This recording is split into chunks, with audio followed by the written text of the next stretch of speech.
Okay, so we have over 700 pages of commentary, historical background, and resources, graphically enhanced with 65 charts, tables, maps, illustrations, and thorough indexes. So you can get that on Amazon.com. There's a Kindle version, and there's also a virtual voice version, which means it's like an AI generated audiobook, which actually came out pretty good. I was surprised at how well it came out for something that's not done by a human being. There is something on YouTube that you can get to, which I'll put in the comments. Um, what we're doing in this series is going through Daniel chapter by chapter according to my book. And I wanted to emphasize that I did not actually write a commentary on Daniel. It is a commentary of sorts because I comment on the prophetic portions of Daniel in preterist perspective. And it's not really possible to interpret the historical sections that way because that would be that's just kind of nonsensical. But there is historical background and resources. Okay, so this is the book here. Um, let's go back to the very beginning of this here. Oops. Let's see if we can.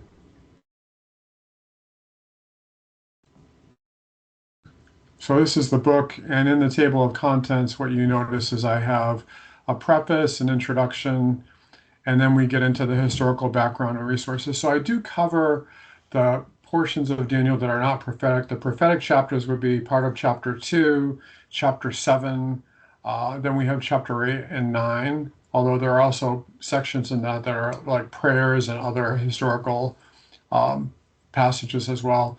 And then 10 through 12 is also, or specifically 11 through 12 is the fifth vision. But other parts, like for instance, chapter 1 and chapters 3 through 6, are not prophetic. So we're going to be covering chapters 3 through 6. And I do have quite a bit in the book about that, but not a verse by verse commentary. So I'm going to be going over that with you right now. Um, so first of all, I'm going to do this in two sections. I'm going to do the section just explaining what Daniel 3 is about. And then I want to do another section, another video called Who is Nebuchadnezzar? Or Who was Nebuchadnezzar?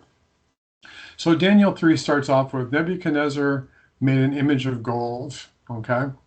And that's this right here. Let me pull up Daniel. This is from the New King James Version. I'm going to read through the whole chapter and I'm going to go back through it and point out some things about it. Um, So the image of gold. Nebuchadnezzar the king made an image of gold whose height was 60 cubits and its width was 6 cubits. I'm not going to read the entire chapter because that's going to take minutes. So I'm just going to kind of summarize it a little bit. And so then a voice commanded out loud, or to you it is commanded, O peoples and nations and languages, whoever does not fall down and worship shall be cast immediately into the midst of a burning fiery furnace. Therefore, at that time, certain Chaldeans came forward and accused the Jews. There are certain Jews whom you have set over the affairs of the province of Babylon, Shadrach, Meshach, and Abednego. Now, Daniel is not in this chapter, but these are Daniel's kin. They were part of the tribe of Judah. They were part of the royal family, so somehow Daniel is related to them. These men, O king, have not paid due regard to you. Do not serve your gods or worship the gold image which you have set up. So who are these guys? Shadrach, Meshach, and Abednego. At the very end of chapter 2, after Daniel was the only person to be able to interpret the vision of King Nebuchadnezzar, he was rewarded. Okay, the king answered Daniel, truly your God is the God of gods, the Lord of kings, the revealer of secrets, since you could reveal the secret. What it was the king of Babylon had a vision of a statue. The head was of gold, the chest and the arms were of silver, and the torso and the thighs were of bronze or brass, and then the legs and feet were of iron. And apparently, so what Daniel said was with the top portion, the head of gold that represented King Nebuchadnezzar and his kingdom. Okay, so the king promoted Daniel and gave him many gifts, made him the ruler over the whole province of Babylon and chief administrator of all the wise men of Babylon. So all of the Magi, all the people who were supposed to prophesy that could not. And then Daniel petitioned the king, and he set Shadrach, Meshach, and Abednego over the affairs of the province of Babylon, but Daniel sat in the gate of the king. So they were like lesser magistrates under Daniel. And in this section here, King Nebuchadnezzar sentenced them to be burned alive. Okay. So this is from the New King James Version. Then what happens? All right. King Nebuchadnezzar, and oh, here we go with that. All right. Shadrach, Meshach, and Abednego answered the king and said, O Nebuchadnezzar, we have no need to answer you in this manner. So it's interesting that they didn't try to defend themselves. They just said, we're not going to give an answer. If that is the case, our God whom we serve is able to deliver us from the burning fiery furnace, and he will deliver us from your hand, O king. But if not, let it be known to you, O king, that we do not serve your gods, nor will we worship the gold image which you have set up. Now, apparently, right after the king of Babylon, Nebuchadnezzar, recognized the God of Daniel, he immediately forgets and he erects a statue of gold. So he said, well, I'm the image of gold. I'm going to erect a statue of myself. So it's almost as though he completely missed the point of this. So Nebuchadnezzar was full of fury, and the expression on his face changed toward Shadrach, Meshach, and Abednego. He spoke and commanded to heat the furnace up 7 times more than it's usually heated. And so the flame of the fire was so hot, exceedingly hot, that it killed those men who took up Shadrach, Meshach, and Abednego. So the actual men that were supposed to put them into the furnace were burned up. And these 3 men, Shadrach, Meshach, and Abednego, fell down bound into the midst of the burning fiery furnace. Then King Nebuchadnezzar was astonished, and he arose in haste and spoke, saying, and told his counselor, did we not cast these 3 men bound into the midst of the fire? They answered and said to the king, true, O king. Oh, look, he answered, I see 4 men loose, walking in the midst of the fire, and they are not hurt. And the form of the 4th is like the Son of God. So there's a little footnote here which says it could read, or a son of the gods. I'll comment on that in a minute. And then the satraps, administrators, governors, and king's councils gathered together, and they saw these men on whose bodies the fire had no power. The hair of their head was not singed, nor were their garments affected, and the smell of fire was not on them. Blessed be the God of Shadrach, Meshach, and Abednego, who sent his angel, or angel, and delivered his servants who trusted in him, and have frustrated the king's word, yielded their bodies, that they should not serve or worship any god except their own God. So again, he comes to that realization again that the Hebrew God is the God of gods. Therefore, I make a decree that any people, nation, or language which speaks anything amiss against the God of Shadrach, Meshach, and Abednego shall be cut in pieces, and their houses shall be made an ash heap, because there is no other God who can deliver like this. Then the king promoted Shadrach, Meshach, and Abednego into the province of Babylon. Okay, so let's look at this first section here. First of all, let's talk a little bit about the image. Okay, he made an image of gold, and he commanded all that to worship his image. All right. I want to mention this real quickly, that this seems to be reflected again in the book of Revelation, where the false prophet who deceives those who dwells on the earth by those signs which he was granted to do in the sight of the beast, telling those who dwell on the earth to make an image to the beast who was wounded and by the sword and lived. So in my preterist interpretation of Revelation 13 and also Daniel 7, the beast, the 6th head of the beast is Nero. Okay, and it's really interesting. There's a really interesting little known fact from history here that, let's see if here we go. In the book of Revelation, there's this gold image. We don't know what the gold image is, but what we do find is that in Daniel, I have to find this slide really quick here. All right. In Daniel, there's a 90-foot tall gold statue of Nebuchadnezzar that he made of himself. It's a little known fact of history that Nero had a 100-foot tall gold statue dedicated to his divinity. So that would be during the time that John was prophesying in the book of Revelation, according to the preterist view. And there was actually a 100-foot tall gold statue of Nero, which stood next to the Colosseum. Later, when Vespasian came to power, they cut its head off and they put another head on there. It became the god Apollo rather than Nero, or they just renamed it as Apollo. But that's a fact of history, which is kind of interesting. So I'm not going to get into that too much in this because I don't want to get sidetracked into that, but you can make of that what you will. All right, so let's get back into the story here. I want to give a little bit of a history here. According to James Ussher, the world was created in 4004 BC, and he placed the Genesis flood 2,000 years later, approximately.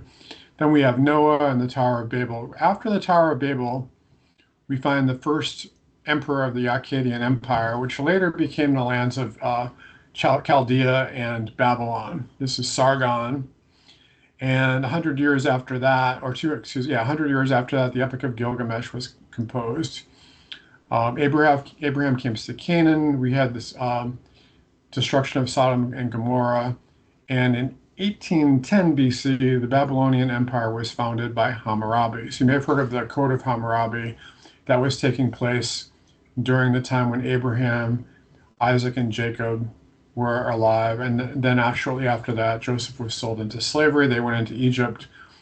Moses came out of Egypt. We go through the whole era of judges and kings all the way up to the time of the death of Solomon when the 10 tribe revolts. And the Assyrian Empire, which is also in that same territory, expanded to the northern border of Israel. We have Jonah and Nineveh and the Assyrian capital during that period. Isaiah chapter 6's vision of King, and then Nineveh's destruction, or the prophecy of Nineveh's destruction, which dovetails with the story of Jonah several years after that. There's a story about Assyria where King Sennacherib was defeated by a plague, which is also in Herodotus, by the way. Then the Assyrians captured Israel in 722 BC. And then during that time, from some pagan history, we have some stories about King Ashurbanipal, if I'm saying that right. Ashurbanipal, Assyria. And then Assyria falls to Babylon and Media. So Babylon and Media were in an alliance. And during that time, King Nabopolassar becomes king of Babylon. And Cyaxares I is the king of Media. Okay. Nebuchadnezzar, who is the son of Nabopolassar, wins the Battle of Carchemish. He defeats Egypt, but right in the same year that Nebuchadnezzar defeats Egypt, Nabopolassar's father dies, and Nebuchadnezzar is made king. So this brings us up to Daniel and the Hebrew children taken captive. We did Daniel chapter 2, and now we're in Daniel chapter 3. That's in 602. So that's the whole background of this. Okay. Daniel chapter 2, which we covered in the last videos, has to do with the smashing of the idolatrous statue by the stone cut without hands. Now, this symbolizes the futility of idolatrous world empires that exalt themselves against Christ's victorious kingdom. And in the days of these kings, the God of heaven will set up a kingdom which shall never be destroyed, and the kingdom shall not be left to another people. It shall break in pieces and consume all these kingdoms, and it shall stand forever. That's Daniel 2:44. I call my book In the Days of These Kings because that's the central message of Daniel. It points to the time of the Messiah when God would set up a kingdom which shall never be destroyed. A stone cuts without hands refers to the kingdom of God. It doesn't refer to the second coming of Jesus as some futurists have imagined, but it plainly states that the stone is the kingdom of God. It says it right there in the text, right? So this kingdom appears in the days of the Roman Empire at the coming of Christ. So hence the of my book in the days of these kings. So Nebuchadnezzar rewards Daniel for correctly telling the dream and giving the interpretation. As I said, like Joseph in captivity in Egypt, Daniel's prophetic gifts, the ability to interpret dreams, just like Joseph had, made room for him. The king made Daniel the ruler over Babylon, and then Shadrach, Meshach, and Abednego became rulers of the provinces of Babylon. This is all literally from my book, by the way. I just kind of like pieced it together. And even though it's not a verse by verse commentary, it's all in there in the historical section. So in 602, which is a year after the dream of the statue, he builds a large statue of gold. Now, perhaps the statue was of the king himself, or a statue honoring Babylon. And so he throws the Hebrew children, Shadrach, Meshach, and Abednego, into a fiery furnace for refusing to bow down and worship the statue. They were saved by a fourth man in the fire, like the Son of God, in verse 25. Now, I want to go over something. There are many people, including myself, consider this figure to be a Christophany. In other words, it is an angel. The text says it's an angel, or at least the Babylonians thought it was an angel. They had their own version of angels in Babylonian mythology. But often there's the angel of the Lord. And that Christophany in the Old Testament is an appearance of Jesus Christ. Okay. So what happens up to this point, Daniel chapter 1 and 2, is that the best and brightest of the Hebrew youth, Daniel, Hananiah, Mishael, Azariah, he sought them out and tried to convert them to paganism. So he did that by renaming Daniel Belteshazzar and then Shadrach, Meshach, and Abednego. They were named after the gods of Chaldea. So just as the meaning of the Hebrew names were centered on the one true God, the new names were centered on Babylonian gods. So Daniel means God is my judge. Hananiah means Yah, or God has been gracious. Mishael is who is what God is, or you could also translate it as who is like God. It's the same name as Michael, by the way, Mishael. Azariah means Yah, or God has helped. So the new names are similar. Rather than God is my judge, you and Bel will protect. Aku is another god. Bel is a god. It appears throughout the Old Testament. The god of the Canaanites was also Bel or Baal, another pronunciation of it. And then there was a god of the Babylonians, Aku, Shadrach, inspired of Aku, Meshach, belonging to Aku, and Abednego, servant Abed-Nego, servant of Nego. So assigning new names was a common court practice in the ancient world. Okay. Another thing that's interesting about this passage is that chapter 3 and 6 form a thematic or chiastic pair, or BB. So the casting of three Hebrew children into the fiery furnace and their deliverance by a fourth man walking in the midst of the fire, likened to the Son of God, is compared with the faith of an older Daniel shutting up the mouths of many lions, of lions many years later in chapter 6. So I have a little graphic of that I wanted to share with you right here. This is on, let's see, 38. Okay, so this is the Hebrew children in the fiery furnace, and this is Daniel and the lions. Den. These occurred many years apart, but if you look at Daniel, you have this chiastic structure. Like the entire book of Daniel looks like this. Chapter 1 is the Babylonian siege and temple destruction. And then chapters 11 and 12 deal with the Roman siege and the temple destruction again. In the middle there, the temple's restored and you have the Messiah cut off in chapter 9. But in the chapters 2 through 7, which are in the Chaldean language or Aramaic, Chaldean Aramaic, you have these little chiasms, which are parallel structures. Chapters 2 and 7 are the four world empires. Chapter 3 is a story about the Hebrew children thrown into the fiery furnace. Chapter 6 is Daniel being thrown into the lion's den, and they both miraculously escape. And then in a future video, I'm going to go over the humiliation of Nebuchadnezzar, which is contrasted with, or likened to, I should say, the overthrow and death of Belshazzar, which was his grandson. Okay, so going back to the interpretation of the text here, the Daniel group in the fiery furnace, this is a very inspirational verse for people. It teaches us to refuse to compromise. To look to God as our deliverer, not to bow down and worship false gods of Nebuchadnezzar, even if it costs them their lives. And then what I say is, I'm going to explain this here in this interpretation, is that Jesus Christ himself appeared as the fourth man in the fire and supernaturally delivered them. In spite of the king's attempts to kill Daniel's friends, their testimony could not be destroyed. Instead, the king's own men were destroyed by that same fire. And Daniel's friends throughout the story keep telling the truth no matter what the cost.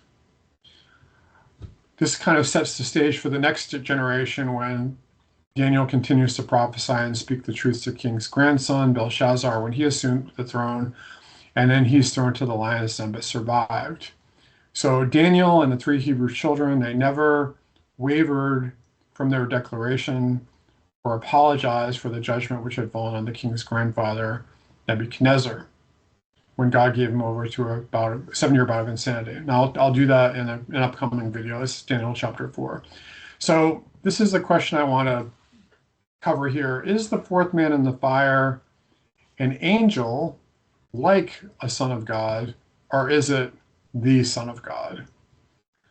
And I'm going to argue for the latter here. Christophanies, or appearances of Christ before the incarnation, are often identified in the Old Testament, particularly where the angel of the Lord appears. So even though it's called an angel of the Lord, a Christophany is God appearing in human form. Because Christ hadn't been born as a man yet, but he often appeared in the form of a man, in the form of a son of man or an angel.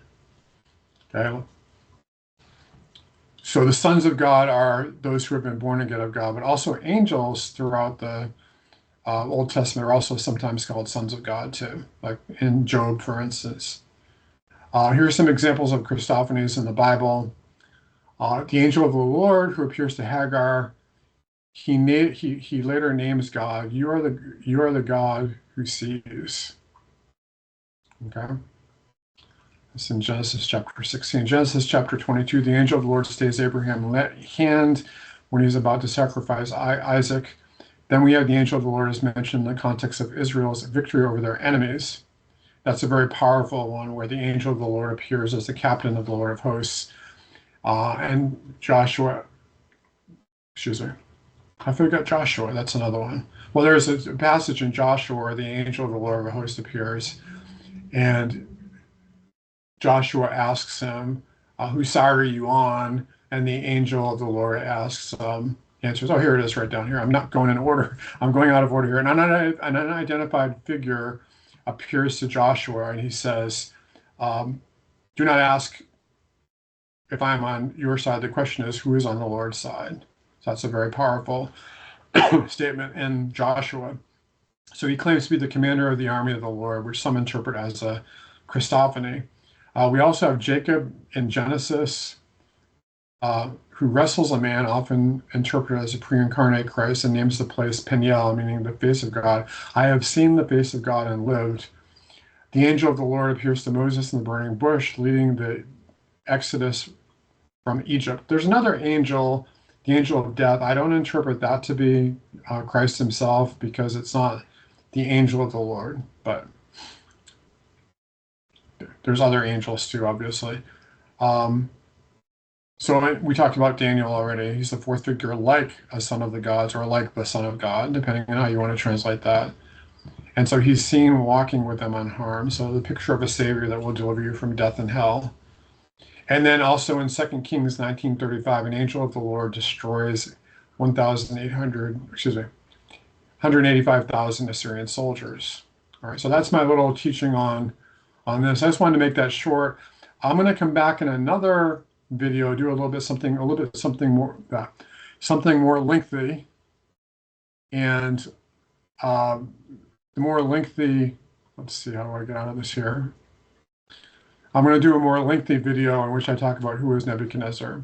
Okay, so go to Amazon.com and just type in J. Rogers, and you can look up Daniel or In the Days of These Kings. I'll put the link below, but check out the book. There's 2 different books on Daniel that you can order. Like I said, there's a Kindle book, there's a print book, and there's also, for both versions, there are also virtual voice videos, which is like an audio book that you can order. If you get the book, you can order the virtual voice. If you get the book on Kindle, you can get the book on virtual voice, I think, for $1.99, which is a great deal. Okay, so I'll see you in the next video.